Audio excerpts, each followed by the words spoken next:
Listo. Ay, bueno, ya estamos aquí con nuestro programa de sabiduría y misticismo y tenemos nuevamente a nuestro invitado, que queremos que sea nuestro invitado frecuente. Muchas gracias. Juan Carlos Hernández Arriaga. Nos da mucho gusto tenerte con este otro tema tan interesante de Jesús y los esenios. Va a ser nuevamente la presentación, Alejandra. Gracias, Juan Carlos, por haber aceptado la invitación y quedarte en un programa más. Muchas gracias. Voy a recordar quién es Juan Carlos Hernández Arriaga, estudiante de Raja Yoga desde 1997, de la Cábala Práctica y Meditativa desde el 2009, de Astrología desde el 2007, del Simbolismo desde el 2006, de la Filosofía Espiritual en general y en los últimos 2 años, 2014 y 2015, del subconsciente y la criptoamnesia. Desde siempre se ha sentido atraído por la filosofía espiritual de formación católica por tradición. En la adolescencia comenzó a cuestionar los hechos con los textos y decidió iniciar un camino de búsqueda que lo ha llevado a conocer las ciencias esotéricas. Actualmente, además de seguir estudiando la cábala práctica y meditativa, imparte clases en Albedo, de introducción a la cábala, cábala iniciática, cábala meditativa y civilizaciones antiguas. Tiene el honor de acompañar la conferencia La Virgen de Guadalupe, una mirada antropológica, sociológica y simbólica, con Carolina Rabate Castilla. Muchas gracias, bienvenido otra vez. Gracias. Hoy vamos a hablar sobre Jesús y los esenios. ¿Cómo quieres empezar el tema? Bueno, primero que todo agradeciéndoles la invitación, agradeciéndole a Miguel por estar aquí con ustedes, de que nos hayan presentado. Gracias. Y segundo, en el programa anterior hablábamos del simbolismo de la Navidad y decíamos por ahí, como una especie de introducción, que no sabemos bien a bien cuándo había nacido el Maestro Jesús.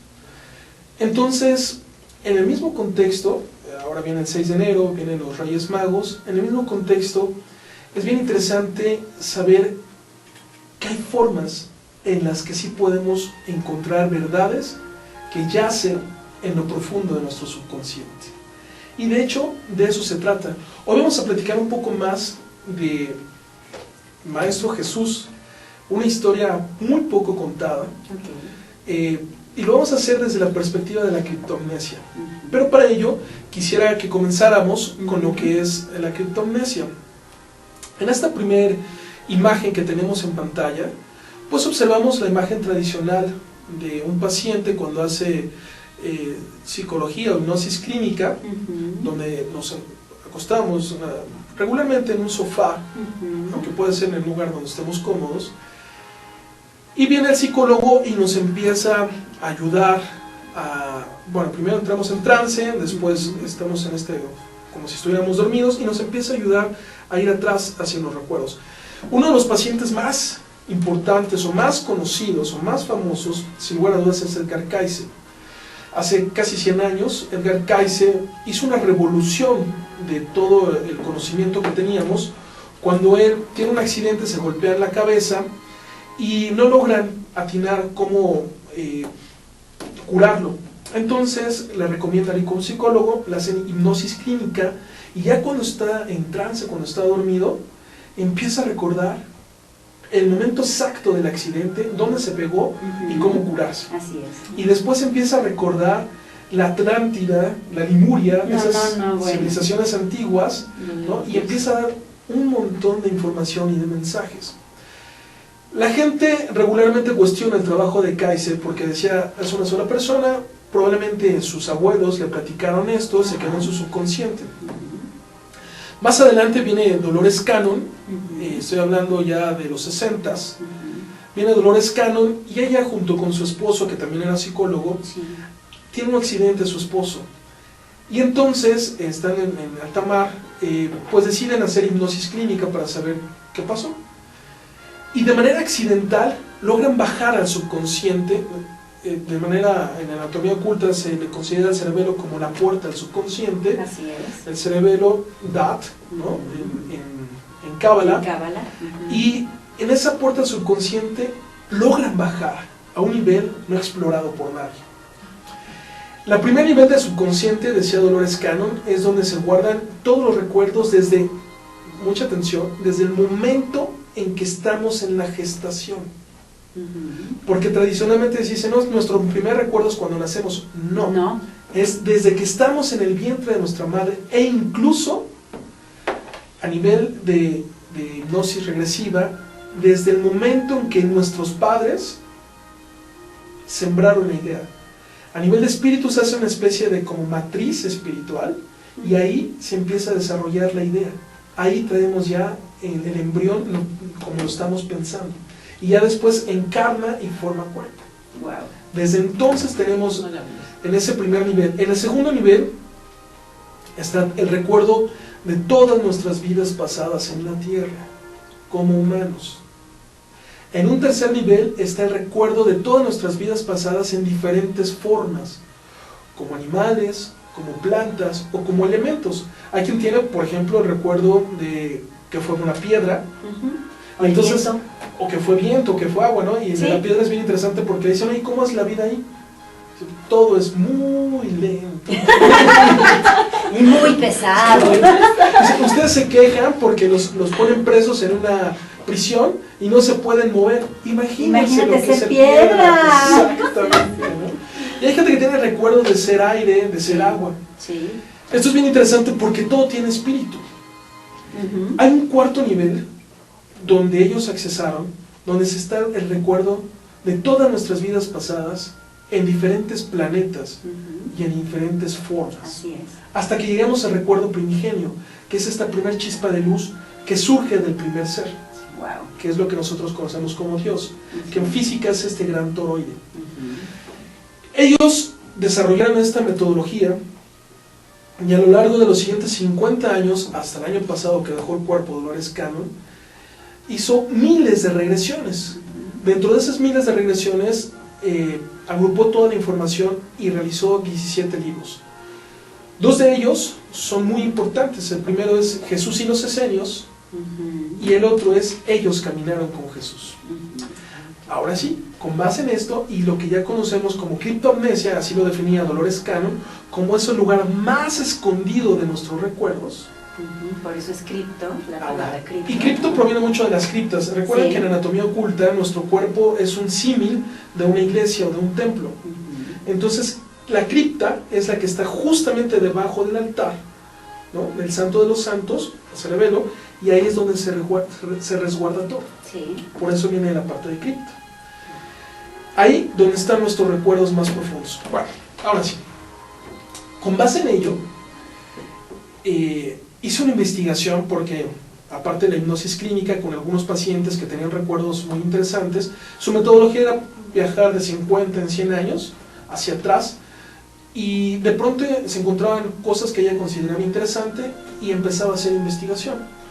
En este caso vamos a empezar a ver ahora sí la presentación. Vamos a ver que el sujeto en esta vida nació en el 60, era Katherine Harris, y ella nació en Estados Unidos. Ella lograron identificar en los últimos 2000 años 42 vidas, siempre alternadas entre hombre y mujer, todo el tiempo alternadas entre hombre y mujer. Pero la vida más interesante fue la de hace 42 vidas. En esa vida, ella fue un esenio de apellido Ben Samari. ¿Cuál es la importancia de esta vida? Pues que en esa vida, ella o él, que en ese momento era hombre, tuvo la oportunidad de ser el maestro de dos niños muy interesantes para la historia de la humanidad: Yeshua ben Yosef y Yohanan ben Zacarías, mejor conocidos como Juan el Bautista y el Maestro Jesús. No, qué cosa. Así es que vamos a recordar esta vida de Catherine, que en esa ocasión fue conocida como Sadik, que es el santo. Y vamos a comenzar recordando desde su perspectiva quiénes fueron los esenios. Los esenios, nosotros los conocemos de las investigaciones realizadas en los 60s, los conocemos como una secta o un grupo de hombres, básicamente. Pues no, en realidad los esenios fueron un grupo de hombres y mujeres. Una comunidad. Una comunidad de hombres y mujeres, y es muy importante mujeres, porque en el contexto, sobre todo hebreo o judío, la mujer no tiene una importancia dentro de la tradición, siempre está arrinconada, pero para los esenios sí. Ellos, los esenios, se establecieron en un valle cerca del Mar Muerto conocido como Qumran. Ahí se establecieron, ahí vivieron. Es bien interesante porque en la ciudad de Qumran tenía 6 lados o 6 caras. Estas 6 caras tenían una torre de vigilancia, tenían también una parte muy importante que era la biblioteca. Ahí estamos viendo un poco lo que son esas 6 caras o lo que era Qumran. Y ahí vivían dentro de un régimen de armonía. No había propiedad privada, toda la propiedad comunal, pero sí tenían sus pequeños como apartamentos donde vivían las familias. Todo era comunal, todo, y todos eran responsables de todo. Por supuesto no había economía, no había nada vinculado con el ego. Todos vestían de blanco. Y con esto me voy a quedar para antes de ir al corte. Lo único que se diferenciaban entre ellos era una banda que tenían en la cabeza. Los aprendices la llevaban gris. Los maestros, o más bien, una vez que dejaban el estado de aprender todo, llegaban al estado del buscador. A lo mejor lo que somos nosotros, ¿no? Sí, buscadores, sí. que llevan una banda verde, y después el maestro. El maestro, o el grado del maestro, se lograba con años. Por ejemplo, Sadik lo logró a los 40 años. Y es aquel que logra el silencio interno. No, bueno. Nada más. Nada más. Finalmente venían los de la banda roja, que eran los que habían nacido fuera de Qumran y iban ahí a estudiar. Y por último los de la banda blanca, que eran los del Consejo de Ancianos. Que ellos eran los que tomaban las decisiones en Qumran. Después del corte, seguimos platicando de ellos. Sí, cómo no. Todavía tenemos... Tenemos ahorita 2 minutos, 1 minuto. Todavía tenemos uno. Bueno, aprovechemos este minuto para comentar que en estas bandas que tenían cada uno de ellos, era la única forma en que los diferenciaban. De ahí en fuera no había ninguna diferencia. Claro. Hombres y mujeres todos eran iguales y todos se esforzaban en alcanzar el grado de maestría. Claro.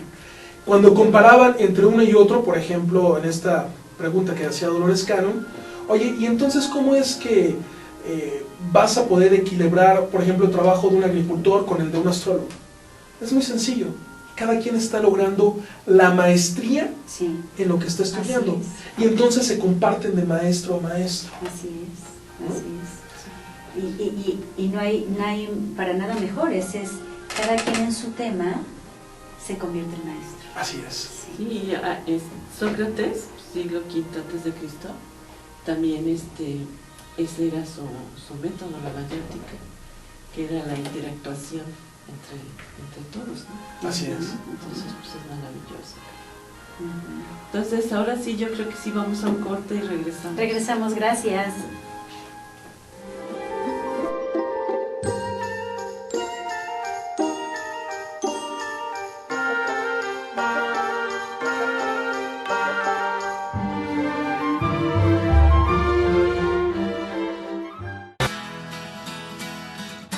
Propio negocio. Haz realidad tu proyecto.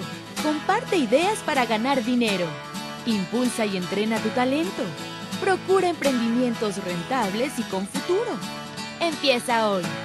Dayman, la receta del éxito.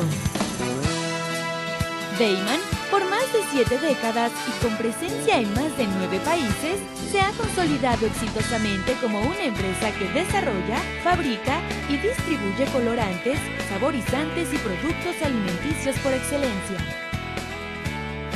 Nuestros productos abastecen a una amplia industria dedicada al manejo de alimentos micro, pequeña y de media a grande escala, ya que estos cumplen con altos estándares de calidad a nivel nacional e internacional y están elaborados para satisfacer las necesidades del mercado y gustos de nuestros consumidores. Nuestro principal objetivo es brindar un producto de calidad que nos permita mantener la lealtad de nuestros clientes y consumidores, excediendo sus expectativas de servicio. En Dayman desarrollamos la creatividad e impulsamos al máximo nuevos negocios. Deiman, proveedores de color y sabor por excelencia.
Con Trujillo Betanzos y Asociados, tus proyectos están en buenas manos.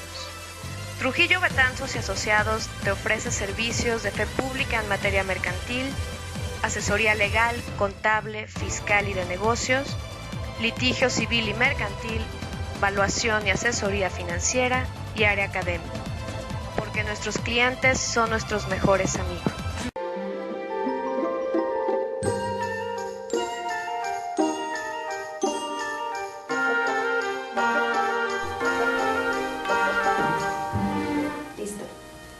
Estamos de regreso con este tema maravilloso de Jesús y los esenios, una comunidad que practicaba la igualdad, o sea, la equidad, la justicia, la nobleza, la bondad, todo esto, y por eso dicen que Jesucristo pues adquirió sus enseñanzas. Así es. E incluso se ha llegado a decir que tanto José y María, sus padres, pues en esencia eran esenios que tuvieron cuando se fueron, escondiendo al niño para que no lo mataran.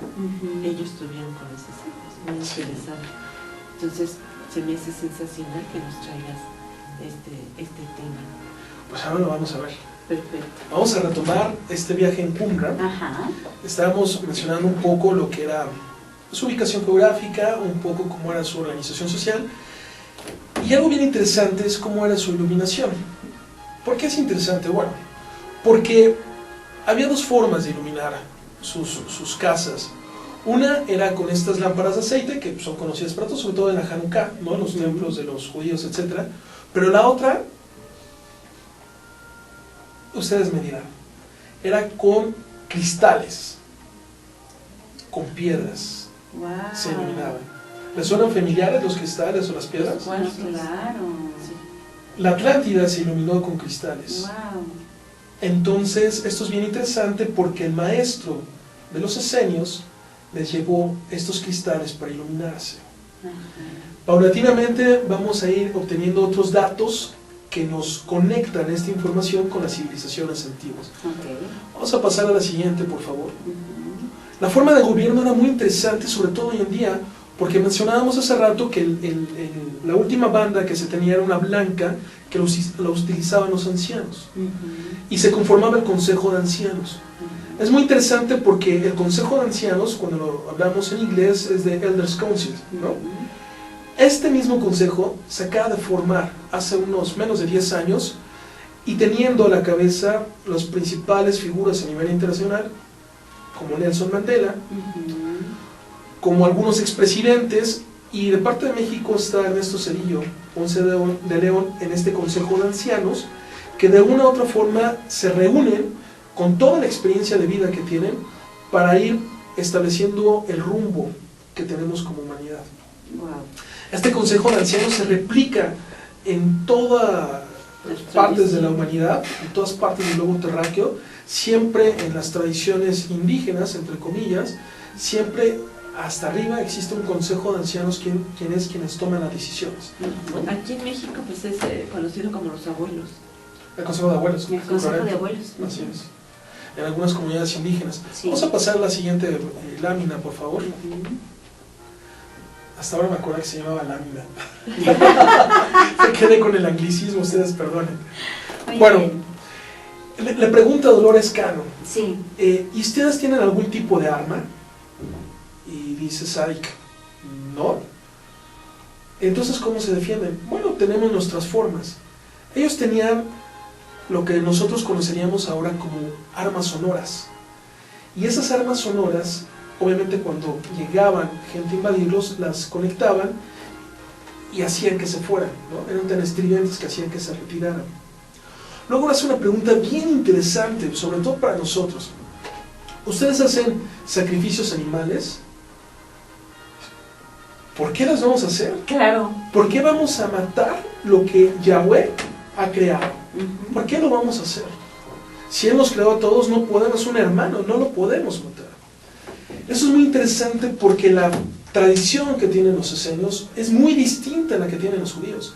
De hecho, cuando pregunta acerca de los judíos, él dice, ellos ya están contaminados, ¿no?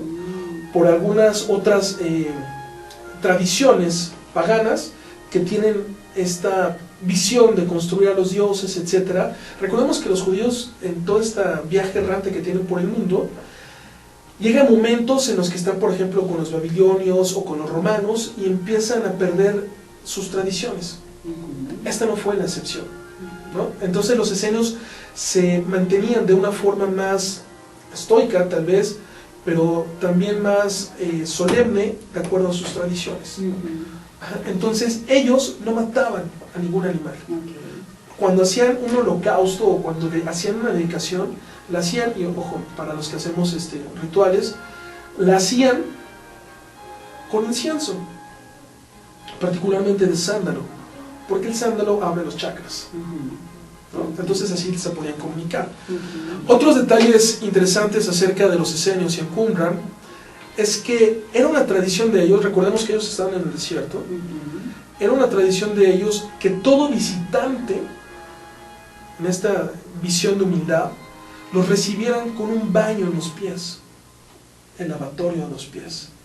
Y era una forma humilde de decir, eres bienvenido a mi casa, eres bien acogido y despreocúpate de tu andar, que a partir de ahora yo te cuido.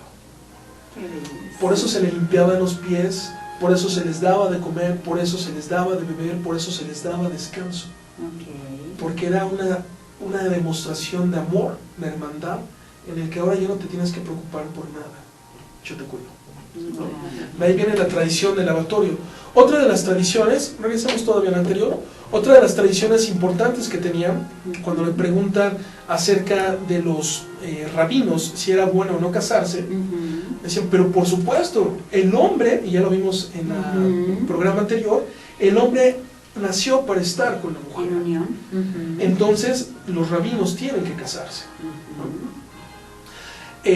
Un detalle bien interesante cuando le pregunta acerca de la poligamia o acerca de esta lealtad que se debe de existir o debe tenerse en pareja, él decía, mira, como tal, si nosotros recordamos a la historia, nuestros libros sagrados, Abraham, el profeta Abraham, su padre, maestro, etc., él tuvo hasta 3 esposas. Las más conocidas para nosotros son Sarai y Agar, ¿no? Pero después de que se muere Sarai, a los 120 años tiene toda una tercera esposa, Selfa, y tiene 5 hijos con ella. No. A los 120 años. Y si ella lo tuvo, ¿por qué nosotros no? Lo que está prohibido es el engaño. Claro. El que tu pareja no sepa, Claro. eso es lo que está prohibido, porque es quererle ver la cara de todo, básicamente, ¿no? Lo demás, mientras se exprese y haya un consentimiento de ambos, se puede realizar, porque venimos a realizarlos. Y bueno, también estamos en el contexto de que en esa época pues estaba la tradición de reunirse siempre en círculos para compartir el vino. Y esto es muy importante porque en las reuniones que ellos hacían, desde siempre, las hacían hombre y mujer, y tenían esta tradición de compartir el vino. Ahora vamos a detallar un poco más, y finalmente estaba en el contexto de las crucifixiones. Ahora sí, pasamos al siguiente, por favor. Ahí en Qumran, en la biblioteca, tenían pergaminos y documentos antiquísimos, más allá de lo que hoy como humanidad podemos recordar. Estaban escritos en los idiomas que ahí vienen, los principales de aquella época, en aquel contexto, aquel lugar específico. Y lo importante aquí es que nosotros observamos 7, 8 lenguas, que toda la gente de los esenios pues eran políglotas, Claro. ¿no? de formación. Claro. Vamos a la siguiente presentación, por favor. Qumran era pues una escuela. En esa escuela se estudiaba la ley, la Torá, de lo que Sadik era maestro. Se estudiaba la astronomía, que en ese tiempo era astronomía y astrología, se estudiaba el comportamiento de los astros, y también se tenía que estudiar de manera natural las matemáticas, porque si no se estudiaban las matemáticas no se podría comprender al universo, ni al movimiento de la Tierra con respecto al Sol. Así es. ¿No? Vamos más adelante, por favor. Algo muy importante para los que hacemos meditación es que se estudiaba y se hacía meditación. Era muy importante el silencio y la comunión interna. Todos lo hacían desde niños. Dentro de la astronomía, algo que fue un shock para Dolores Cannon y después para mí cuando lo leí, seguro para todos los que lo hemos leído, tal vez para ustedes, ahora que lo sepan, es que ellos tenían una mesa como esta, más o menos de 2 metros, y tenían una maqueta, una réplica exacta del sistema solar nuestro, con 10 planetas, hace 2000 años. Esta mesa, los planetas giraban en sus órbitas, de manera natural, con respecto a cada planeta, y de nueva cuenta, la fuente de energía era un cristal, nuevamente un cristal. Los planetas, cuando le pide que los nombre, les da los nombres latinos, que son los que ya conocemos, hasta Plutón, y el 10º planeta es Juna. Y le pregunta a Dolores Cannon, ¿por Juna? Y dice, Juna es el planeta más pequeño que existe en nuestro sistema solar.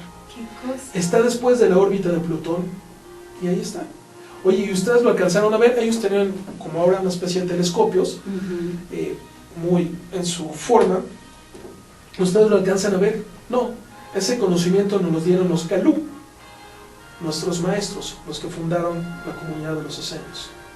Pasamos a la siguiente, por favor. Los llamados exoplanetas, ¿no? Porque están más allá. Sí, pero regularmente los exoplanetas son los que están fuera del sistema, que no tienen un sol.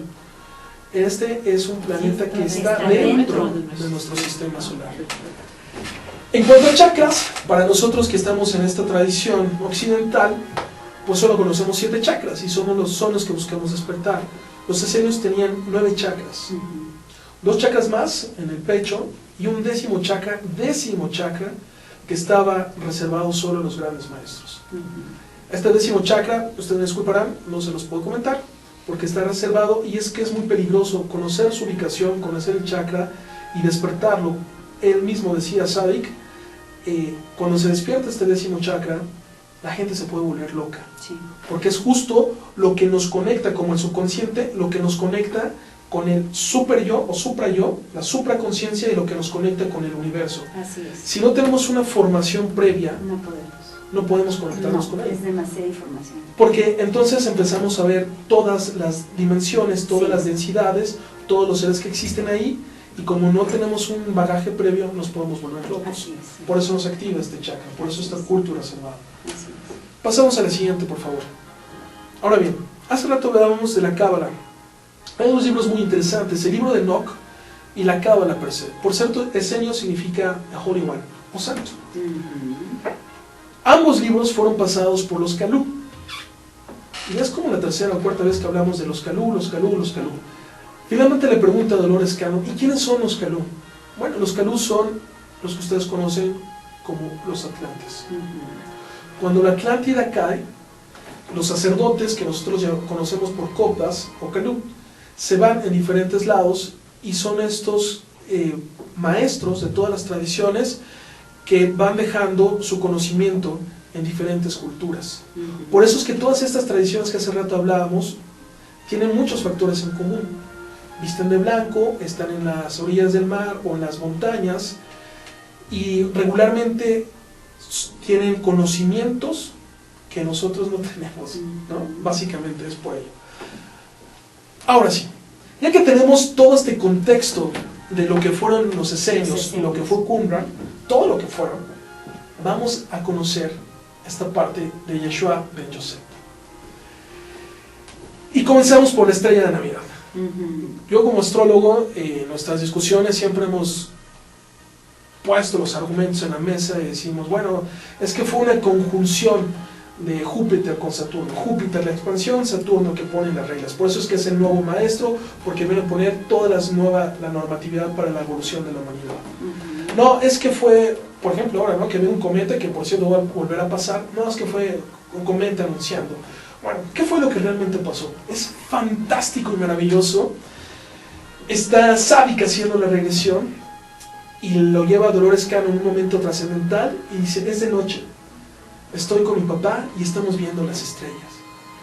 Y dice, mira, estamos observando, hay 4 luces en el cielo grandes, como si fueran cometas, que se están moviendo de manera constante. Las hemos visto en las últimas semanas, pero esta noche se están moviendo, ya se unieron en el firmamento. Están ahí las 4 y emanan una luz gigantesca. No se alcanza a ver, pero es aquí cruzando el Mar Muerto. Belén. Le preguntan sobre Belén y dicen, Belén, no hay nada ahí. Belén es una comunidad, bueno, en esa época era una comunidad que hoy sería el equivalente a 4 cuadras, con algunas casitas, no más de 10. Eso era Belén. Sí. El Maestro Jesús nace en una cueva. Y aquí viene la parte interesante. El nacimiento del Maestro no fue como el nuestro, o tal vez sí. Fue preparado con generaciones de anticipación. José y María habían sido esposos en distintas vidas. Entonces lo puedo platicar porque sé que el programa también ve estas vidas pasadas. Sí, etc. Sí, así es. José y María fueron esposos en vidas previas y fueron la mejor representación que tenía la humanidad para recibir al Maestro. María, cuando nace, es llevada con los esenios para que se pueda formar, porque ella es quien iba a recibir y tenía que evolucionar su energía al máximo para poder recibir toda esta luz que venía. Ahora, nosotros sabemos que vibramos en una frecuencia de tercera dimensión y que hay otras dimensiones. Lo que casi no sabemos es que para nuestro actual nivel de conciencia solo hay 10 dimensiones. En la tercera, donde estamos nosotros, la cuarta es como el mundo de los muertos, dejamos el cuerpo. En la quinta es cuando empezamos a cobrar este nivel espiritual, lo que se conoce como el mundo de los ángeles. La sexta dimensión es el mundo de los arcángeles. La séptima y la octava dimensión son dimensiones ya en ese estado de luz, donde no hay gran diferencia, pero básicamente son los hacedores o los grandes iniciados que se manifiestan en la novena dimensión, y finalmente que están los hacedores de galaxias que están en la 10ª dimensión. Y después viene la dimensión 0. No hay nada. Para nuestro actual nivel de conciencia solo hay 10 dimensiones. El Maestro Jesús bajó de novena dimensión. No era sencillo para nosotros, entonces se tuvo que preparar con almas grandes previo, y previo me refiero a unos 100, 200 años, en que pudieran ir evolucionando. Por ejemplo, el caso de Sadik. Sadik, con su esposa, antes de nacer, se amaban tanto que deciden nacer juntos. Y nacen siendo hermanos. De manera natural, dentro del contexto sociológico, pues no era bien visto. Entonces deciden separarse. Y la hermana la esposa de Sadik en vidas previas, se va a Jerusalén a vivir, y Sadik se queda con los esenios. El consejo de ancianos observa y le proponen que sea el maestro del Maestro Jesús, el maestro de la ley, el maestro de la Torah. Y él se pasa los siguientes 40 años estudiando la ley, solo para enseñarle a 2 personas. 40 años preparándose. 40 años. Ese es Arik.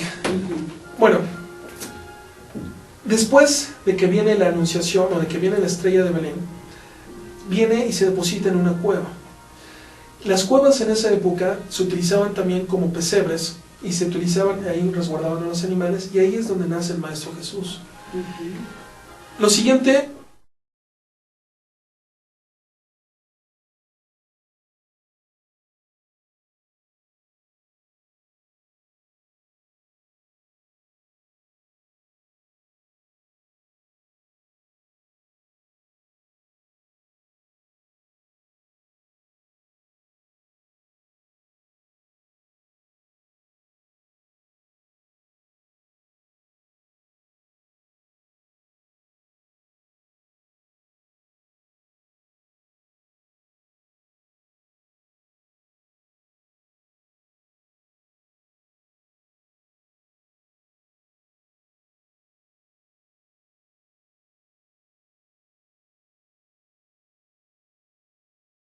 Deiman, por más de 7 décadas y con presencia en más de 9 países, se ha consolidado exitosamente como una empresa que desarrolla, fabrica y distribuye colorantes, saborizantes y productos alimenticios por excelencia.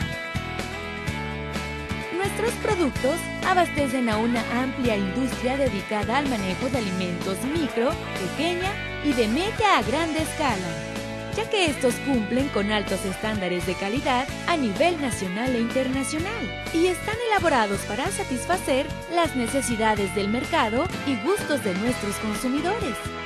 Nuestro principal objetivo es brindar un producto de calidad que nos permita mantener la lealtad de nuestros clientes y consumidores, excediendo sus expectativas de servicio. En Deiman desarrollamos la creatividad e impulsamos al máximo nuevos negocios.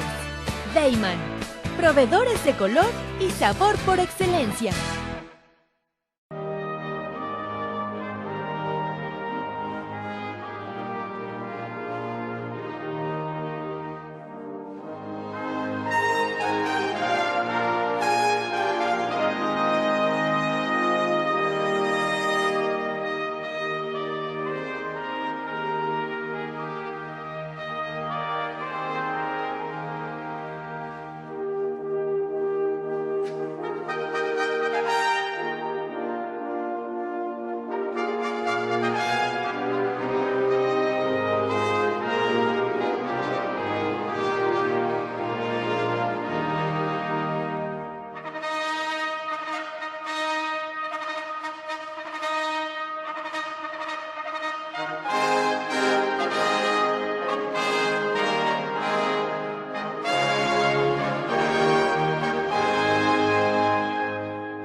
Con Trujillo Betanzos y Asociados, tus proyectos están en buenas manos. Trujillo Betanzos y Asociados te ofrece servicios de fe pública en materia mercantil, asesoría legal, contable, fiscal y de negocios, litigio civil y mercantil, valuación y asesoría financiera y área académica. Porque nuestros clientes son nuestros mejores amigos.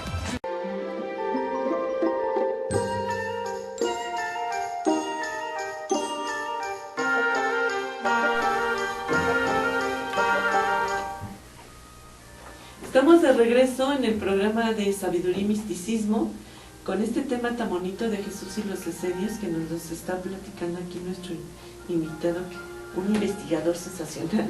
Nos está explicando las cosas de una manera muy sencilla, muy didáctica. Gracias. Muchas gracias, Al Marcos. contrario, gracias a ustedes. Entonces, la estrella de Belén. Sí, la estrella de Belén y el nacimiento del maestro, que es en una cueva. Una vez que nace, Ajá. pues los sabios de Oriente, que por cierto los sabios de Oriente nacieron todos en Ur, en el mismo pueblo que el patriarca Abraham. El único contexto es que estaban ubicados en diferentes zonas geográficas. Por eso es que los 4 puntos de luz que veían estaban en diferentes zonas geográficas. Ok. Ellos fueron los que los fueron llevando. Eran 4. En el camino se perdió uno. No sabemos por qué. Si no tenía el llamado, si no tuvo fe, o si algo le pasó en el camino, que sería más grave.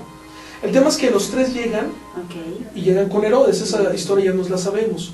Cuando llegan con Herodes, Herodes de manera inmediata, pues nadie le puede quitar el reinado, y manda a matar a estos inocentes, todos estos niños. Por supuesto tienen que esconder a los 2, a Juan y a Jesús. Y entonces los esconden de tal forma era que nadie podía saber ni siquiera los apellidos, porque si se daba el nombre del padre, el Claro. apellido, se sabe el nombre del niño y su ubicación. Entonces los esconden, y por mucho tiempo, y cuando digo mucho tiempo me refiero hasta los 8 o 9 años de los niños, nadie supo quiénes Nadie eran. supo. Incluso ahí dentro de los esenios, nadie les llamaba por su nombre ni su apellido. Ujú. Tenemos ahora en la pantalla una imagen con estos 2 niños, que es un poco la descripción que hacía Sadik. Ambos eran pelirrojos, eran más bien blancos, con ojos claros. Algunos decían que a veces los veían grises, otras veces verdes, otras veces azules. Y el nacimiento del Maestro Jesús, para que tomemos nota, fue el 3 de octubre de hace 2000 años. ¿Por qué fue el 3 de octubre? Porque coincidió justo con el Año Nuevo Judío. Y desde esa perspectiva nos hace lógica. Donde van a ser justo en el momento de un ciclo nuevo que está comenzando. Si recordamos en Analema, es justo donde llega el punto que, por cierto, en algunas tradiciones, como la Wicca, ¿no?, el momento donde ellos inician el año es justamente el 31 de octubre. ¿Por qué? Porque es el punto donde inicia nuevamente el sol su ciclo para ascender. Así es. Por eso en esta tradición de los judíos, que también tienen un calendario solar y lunar, es justo en el Año Nuevo Judío, terminando 3 de octubre, cuando nace el Maestro Jesús. Y Juan nace 6 meses antes. Justamente es Aries. Uno es Aries y el otro es Libra, ¿no? Por ahí el 3 de abril.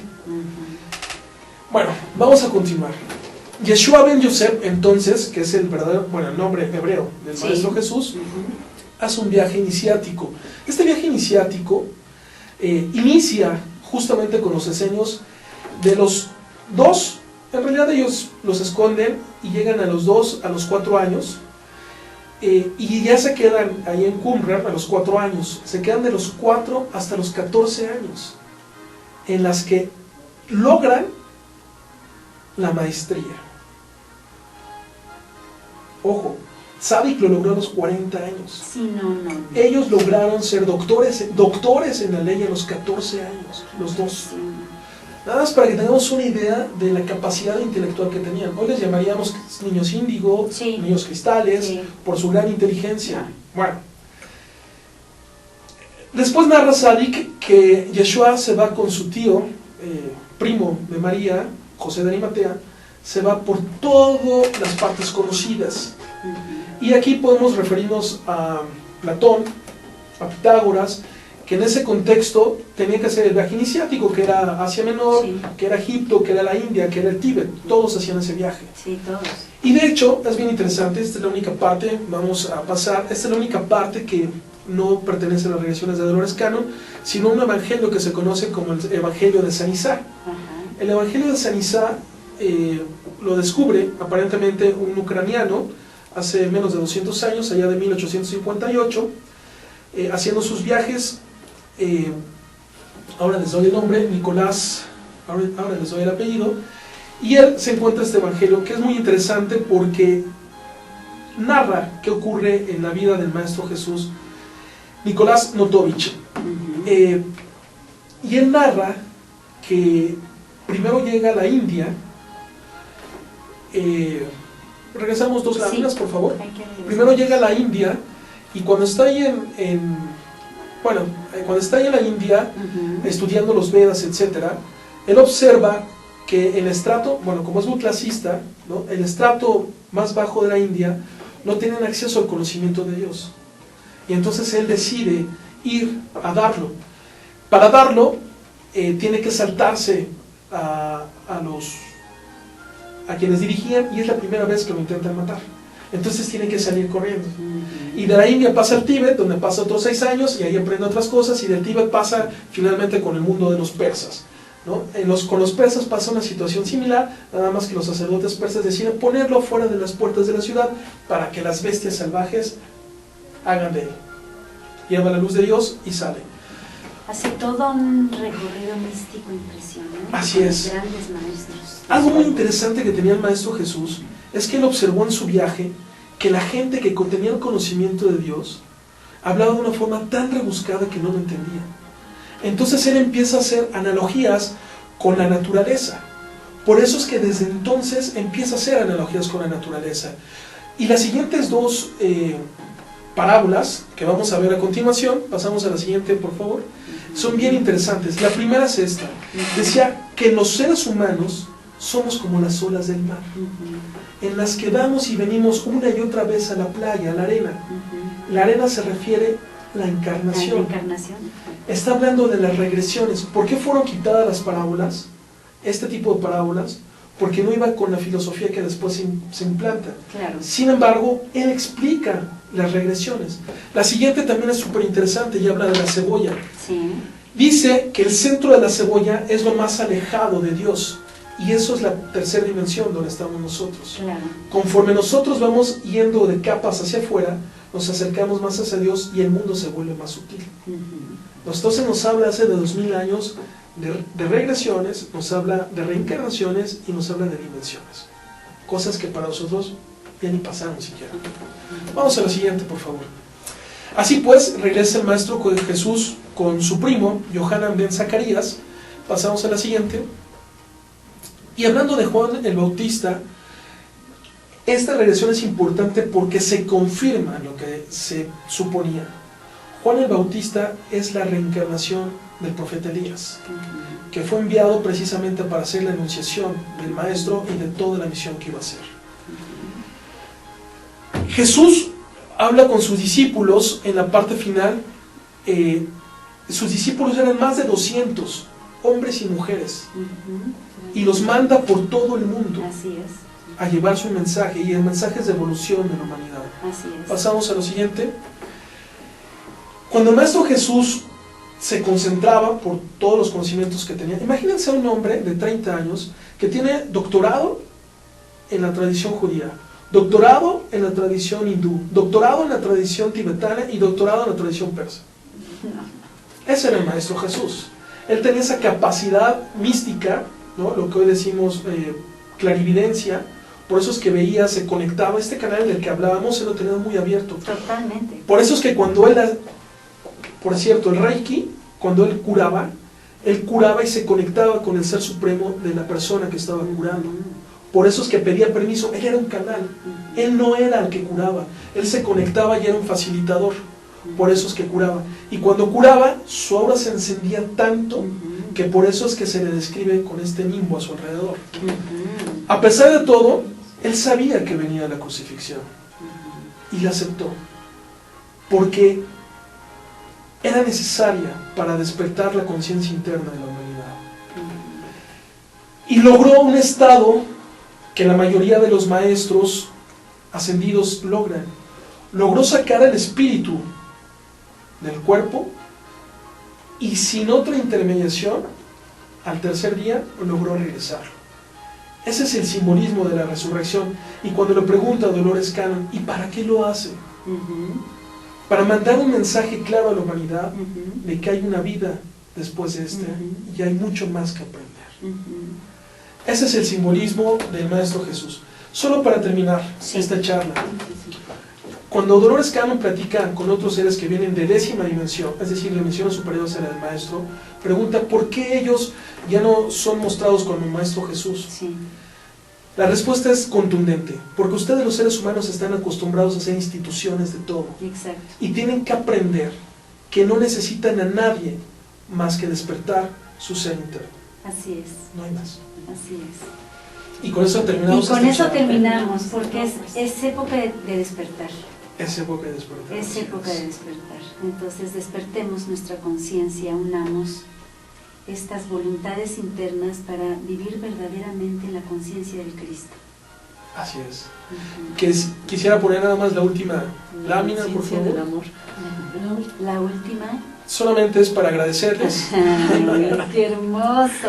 Qué bonito. Aquí con mi chiquito, para decirles a todos muchas gracias, y vamos juntos a despertar esa conciencia interna, vamos juntos a hermanarnos y vamos juntos a crecer. No necesitamos de dioses, lo único que necesitamos es creer en nosotros mismos, sentir ese amor y darlos a los demás, Así es. que es el mensaje del maestro. ¿Qué les pareció? Maravilloso, pues de dar y Aleluya. compartir amor, gracias a Dios. Así es. Gracias a ti que estás con nosotros y que nos explicaste estas cosas maravillosas de una forma tan sencilla. Muchas gracias a ustedes que estuvieron con nosotros compartiendo este tiempo, Gracias. este tiempo también de amor, y pásenla muy contentos con sus seres queridos, dando, recibiendo amor. Muchas gracias. Yo soy Leti Rojas. Yo soy Alejandra Satarain. Y yo soy Juan Carlos. Muchas gracias. Gracias. Felices fiestas. Felices fiestas. Hasta luego. Bendiciones. Gracias.